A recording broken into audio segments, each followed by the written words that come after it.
Hola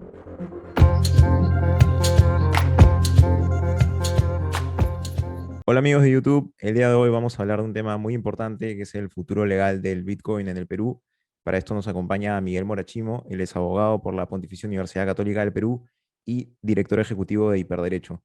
Bienvenido Miguel, gracias por tomarte estos minutos para conversar. Hola Rodrigo, qué gusto estar conversando contigo y qué bacán este nuevo espacio que estás construyendo en YouTube. Gracias Miguel. Eh, Mira, la primera pregunta que me gustaría hacerte antes de entrar al tema de fondo es, y va dirigida un poco para la gente que recién está informándose sobre estos temas de criptomonedas, ¿no? Es cómo podríamos explicarles qué son las criptomonedas primero y luego ya quizás aterrizando un poco más, qué es el Bitcoin. Ujú. Sí, o sea, yo creo que hemos todos escuchado, así no querramos, algo del Bitcoin o algo de las criptomonedas y cualquier ejercicio de definición, en definitiva, va a dejar algunos ejemplos y algunos casos raros por fuera, pero entendamos, al menos simplemente como común comprensión, que es una forma de moneda virtual. Todos hemos usado en el pasado monedas virtuales, o sea, de pronto quizás los puntos bonus son una forma de moneda virtual también. Eh, pero a diferencia de cualquier otra moneda virtual, las criptomonedas en su mayoría no han sido emitidas por un ente central, como podría ser, no sé, en el caso de los puntos bonus, o sea, un supermercado, o en el caso de, imagínate tú en tu universidad, compras todo con esto, con unos créditos que pones en tu carnet universitario, entonces ahí Ujú. la moneda virtual ha sido emitida por la universidad. En este caso no ha sido emitido por ningún ente central, sino está respaldada en una suerte de registro público de propiedad de estas monedas, ¿no? Entonces, lo que me hace a mí saber que la moneda que tú me estás dando no es falsa, no es la veracidad intrínseca del billete y que está firmado por alguien, sino que yo puedo verificar esa propiedad en un registro público que es la cadena de bloques. Ujú. Entonces, Ujú. y lo bueno que tienen, o sea, por qué a la gente les gusta, es porque como cualquier otra moneda virtual, es mucho más sencillo de intercambiarse que una moneda común y corriente, ¿no? Como una moneda de papel o una transferencia, ¿no? Es simplemente a través de diversos sistemas tú puedes intercambiar en segundos valor. Claro, ahora mucha gente con la que yo converso a veces me dice, ¿es una inversión segura? ¿Es seguro comprar el Bitcoin? ¿Qué pasa si un hacker Ujú. se mete y me quita mi Bitcoin? ¿Dónde está mi plata? ¿Está en una nube? ¿No existe? ¿Cómo podríamos explicarles un poco, digamos, la seguridad detrás del Bitcoin, ¿no? O sea, finalmente yo creo que ahí hay que distinguir las criptomonedas y el Bitcoin como una forma de moneda o como una oportunidad de inversión. Como tú te imaginarás, no sé, a propósito de YouTube y mucha gente encerrada en su casa, hoy en día todos somos traders o todos aspiramos a ser traders, ¿no? Entonces todo el mundo anda buscando la oportunidad de una inversión de alta rentabilidad en corto plazo. Entonces hay mucha gente que ha visto en las criptomonedas eso, la oportunidad de una alta inversión en corto plazo. ¿Cómo puedo asegurarte que es una buena inversión? Sabrá Dios, nadie lo sabe realmente. Y como siempre se dice, el comportamiento pasado no es garantía de comportamiento futuro. Entonces, hay mucha gente que ha hecho dinero con Bitcoin, hay gente que ha perdido mucho dinero con Bitcoin en las criptomonedas en general. Como inversión, sabrá Dios. Ahora, en el fondo la pregunta es, si tú estás intercambiando dinero a cambio de una moneda virtual, y una moneda virtual que te acabo de decir no está respaldada por nadie, no está respaldada por un banco central, no está respaldada por Google, por Facebook, ¿cómo sé que la moneda virtual que yo te estoy comprando, Rodrigo, tú no me estás estafando? ¿Cómo sé que sí me estás mandando, digamos, la moneda? Y luego, ¿cómo voy a saber que yo cuando vaya a usar esa moneda para comprar otra cosa, cómo la persona que va a recibir esa moneda se va a dar cuenta que yo le estoy dando la moneda verdadera, ¿no? Y eso eh, regresa a la explicación de la cadena de bloques. La cadena de bloques es una suerte de registro público distribuido, es decir, tú puedes tener una copia de la cadena de bloques, yo puedo tener una copia de la cadena de bloques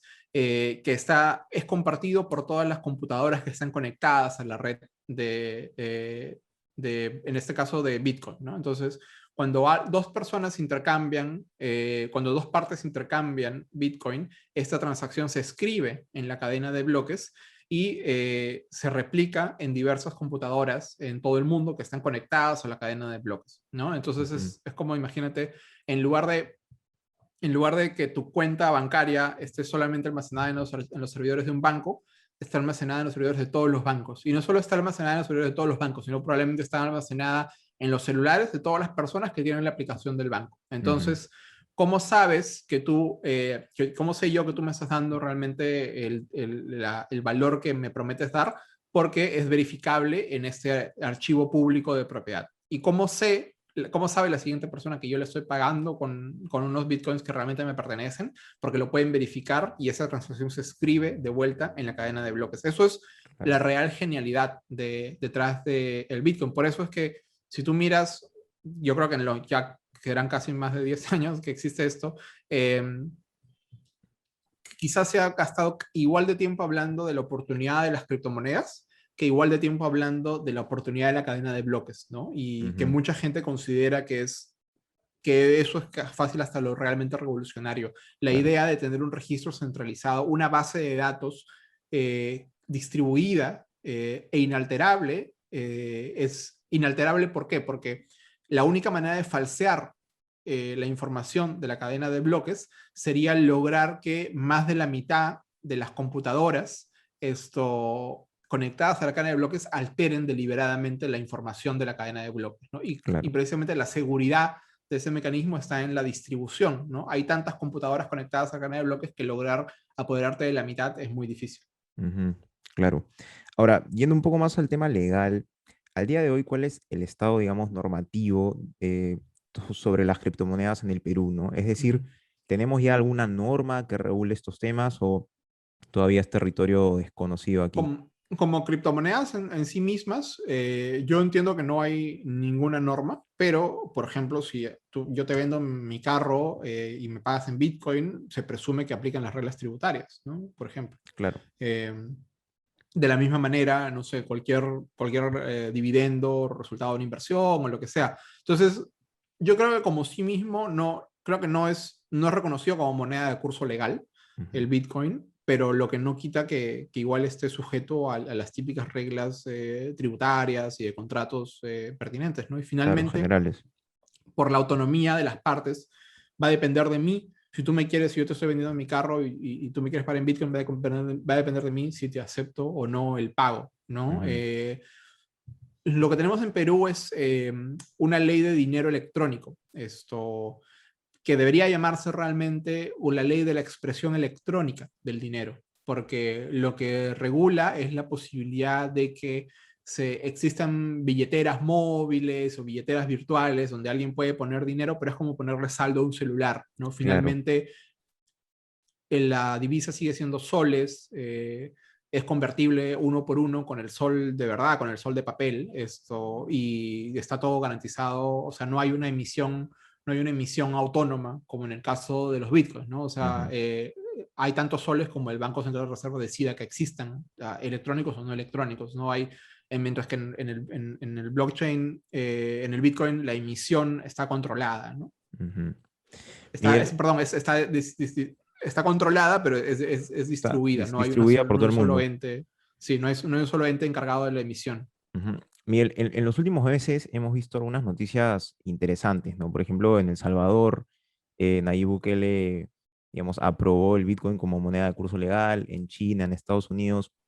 ¿Cómo está el panorama internacional sobre la regulación de las criptomonedas Ujú. hoy en día?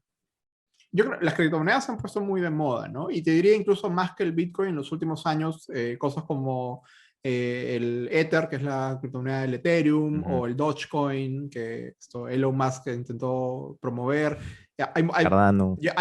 hace unos 2 o 3 años había una fiebre de criptomonedas, incluso había gente que ganaba haciendo ICOs, que es Initial Coin Offerings, que era una Ujú. suerte de IPO, pero para la moneda. Entonces yo voy a lanzar mi moneda y yo te vendo como anticipadamente una moneda, y mucha gente lo veía como un vehículo de hacer dinero. Entonces, en todo el mundo hay mucha pasión al respecto.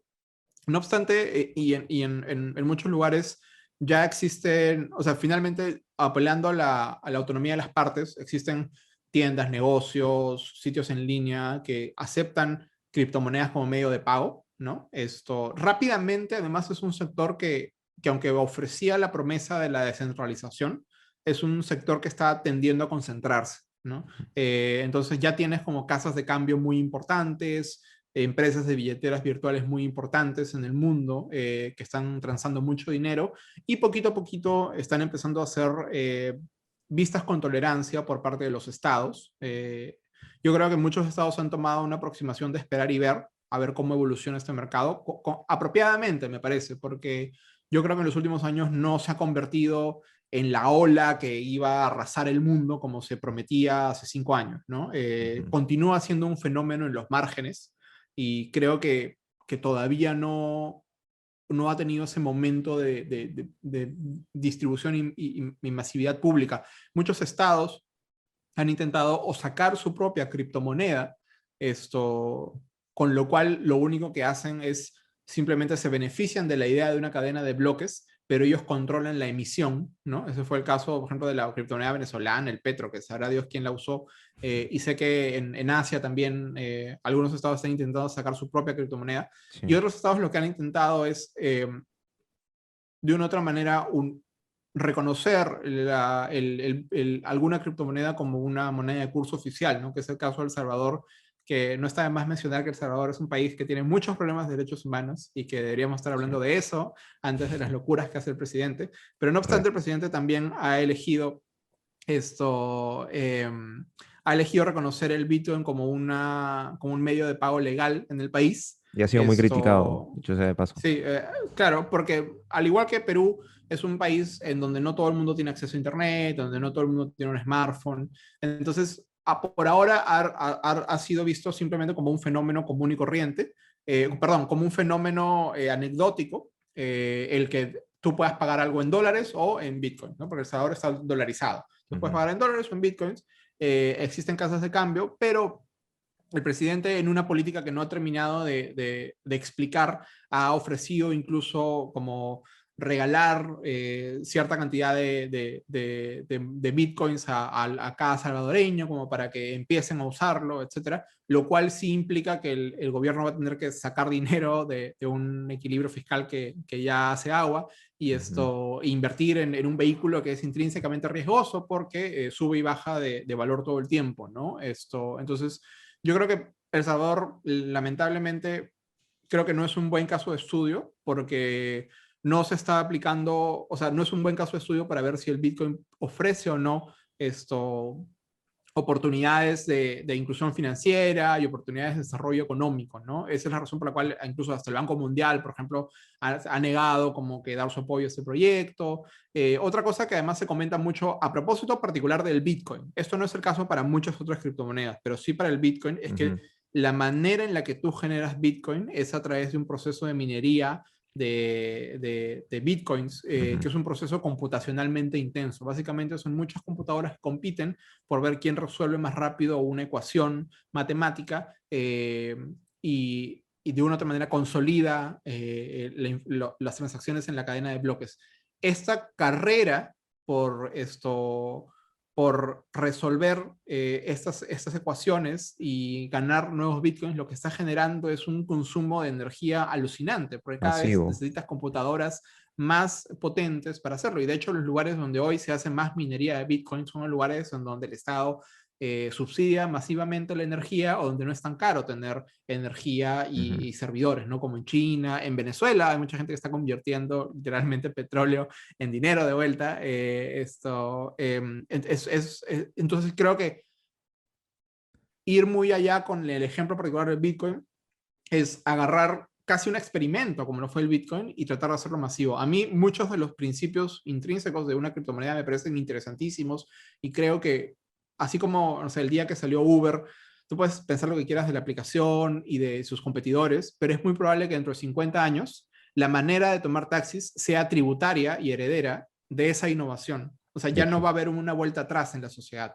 Y yo creo que probablemente la manera en la que intercambiemos divisas en el futuro va a ser tributario y heredero de esta innovación, de la innovación de las criptomonedas y del Bitcoin. Pues quizás no sea el Bitcoin en particular lo que usemos, pero algo parecido a eso sí creo que sí, ¿no? Entonces, yo creo que han habido otros intentos. La verdad es que yo tampoco soy tan estudioso de estos casos de estudio, pero me parece que ten, hay situaciones en donde puede ser muy útil. No sé si ustedes, bueno, si las personas que nos escuchan, algunas han tenido la experiencia, por ejemplo, de mandar dinero al extranjero. Es ridículamente caro, es completamente oscuro. Sí, Todo el sistema de remesas, por ejemplo, podría beneficiarse de cierta forma de criptomoneda y así, ¿no? Entonces, yo creo que los ejemplos que tenemos, la verdad es que yo no conozco ninguno en donde donde esté adecuadamente distribuido y haya rendido como que los objetivos que se ven, pero también quizás es muy pronto para apreciar su impacto. Me parece que El Salvador en particular no es un buen ejemplo por los matices del caso, pero ojalá que en el futuro tengamos más casos de estudio al respecto. claro.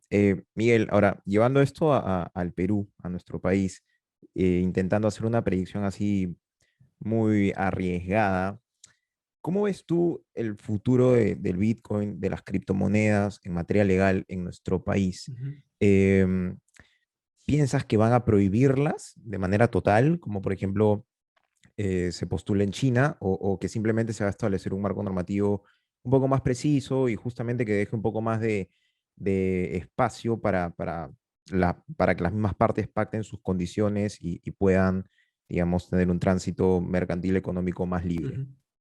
Yo creo que habría que ver cuál es el bien jurídicamente relevante que intentas custodiar al momento en el que te haces la pregunta cómo regular las criptomonedas o cómo regular el Bitcoin, ¿no? Entonces, y en función de qué es lo que te preocupa, podemos hablar de escenarios futuros, ¿no? Imagínate que si te preocupa el lavado de activos, ¿no? Que podría ser una preocupación válida. En ese caso, claro, es muy probable que las casas de cambio virtuales de Bitcoin, ¿no? Los puntos de intercambio de Bitcoin establecidos en Perú, tengan que hacer su análisis de operaciones sospechosas y reportar y lo que sea, ¿no? La verdad es que eso yo lo veo 100% posible y me parecería ponerlo en igualdad de condiciones que otras monedas. Si te preocupa el lavado de activos, yo no sé si prohibirlo sería una vía, ¿no? Porque además es muy difícil prohibirlo, porque ¿cómo prohíbes Claro, literalmente un software? O sea, es un software. Lo que puedes prohibir quizás es que alguien alguna vez en Perú intercambie bitcoins por soles o bitcoins en Perú, pero como en otros países va a seguir siendo posible, igual alguien puede tener claro. bitcoins en Perú, porque no están en Perú realmente, están como que en una computadora. Y encima si usas una billetera virtual están en la nube. Entonces, esto, creo que a menudo cuando se hacen este tipo de cosas, la gente dice, sería tan difícil como prohibir la matemática, ¿no? Entonces, Ujú. yo creo que partiendo de que el Estado le va a ser muy difícil al Estado prohibirlo, tenemos que ver qué bienes se quieren custodiar para ver qué se hace, ¿no? Te preocupa, por ejemplo, ya no el lavado de activos, sino te preocupa la ilusión tributaria, ¿no? Te preocupa gente que pueda poner ahí sus ahorros, su dinero, y por ende no pagar tributo, ¿no? Bueno, pues entonces vas a tener que implementar formalidades en los extremos de las operaciones que ya existen, ¿no? Hoy en día nadie hace una operación de, no sé, X miles de soles si es que no hay un comprobante de pago, si es que no hay un deber una obligación de bancarización, ¿no? Ujú.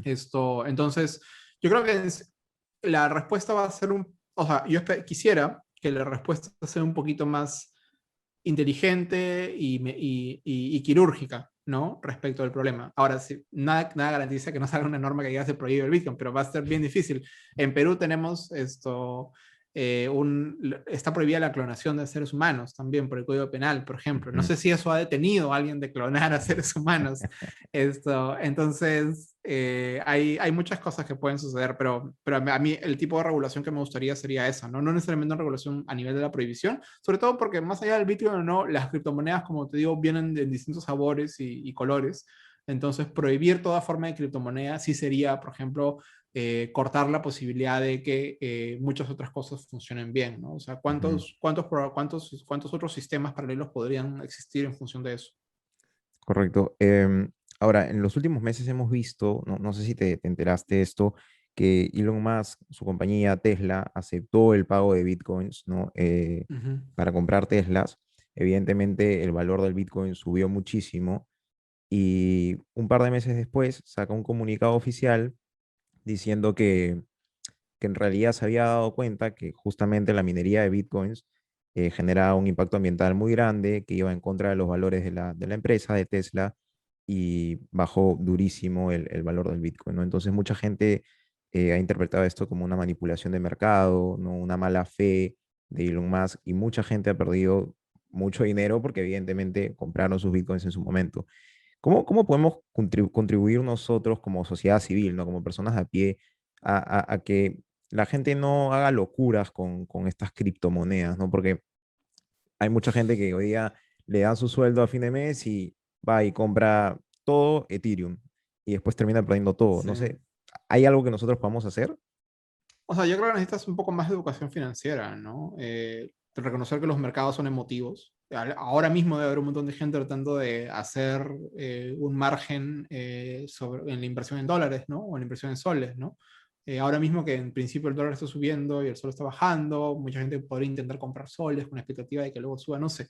Eso va a ser bien difícil. Pero sí es cierto, Rodrigo, y esto es algo que, por ejemplo, yo creo que Indecopy bien podría intervenir. Lo que tienes es en los márgenes una economía prácticamente de estafadores, ¿no? De gente que te vende seminarios para hacer dinero con bitcoins o con criptomonedas, Sí. eh, de como que esquemas de estafa, ¿no? Que te dicen, dame tu dinero y yo te prometo este rendimiento Ujú. a tal tiempo, ¿no? O sea, no precisamente de gente yendo y bajándose una billetera virtual y usando la criptomoneda como un método de intercambio, sino viendo alguna forma de inversión y teniendo una serie de intermediarios que te prometen cierto rendimiento, explotando el poco conocimiento financiero y el poco conocimiento encima de algo tan sofisticado como una criptomoneda, ¿no? Entonces, yo creo que ahí hay un tema de protección del consumidor financiero que bien podría mirarse con más detalle, ¿no? No es, o sea, por todo lado, en Perú yo veo, bueno, no sé si en Perú, pero en Lima al menos,